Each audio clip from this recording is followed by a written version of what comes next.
Trap Gunner. Trap Gunner Countdown to Oblivion was released in 1998 by Atlas and developed by Recton.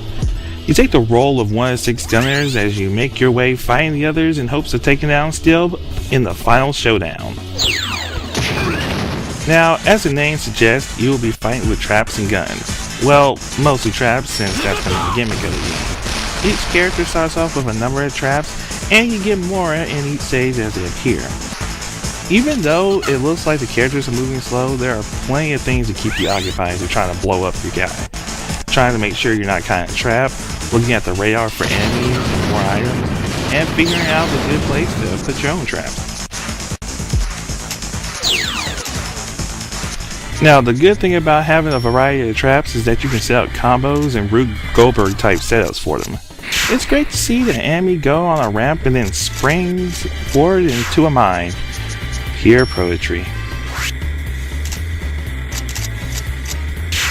The game has a number of difficulty modes, but the last stage always seems to be a ramp up in difficulty. This is mostly due to the gimmick of the fight, and pretty much just boils down to find a spot you won't be hit too many times, and use a certain weapon, and then will the life away. Another thing are the graphics. Now, they're not the worst, and they're okay, but they're just a little too blocky and bland. Also, since the game is always done in split screen, the view is pulled back and it makes the blockiness more apparent.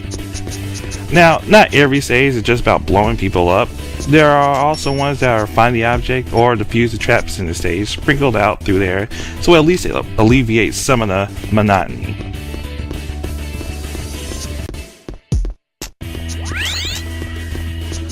The music is okay, but nothing really stuck out to me and was just there to have something playing in the background. Pretty much I was too busy blowing shit up anyway. Even though there are 9 stages in the story mode, there is plenty of replay value and a lot of fun to be had. If you can get a friend, this makes it a whole much better.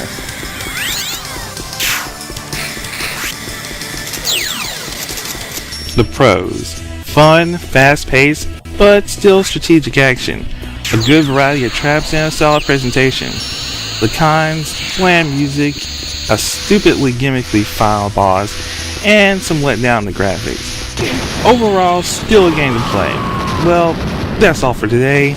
Later days. You lose.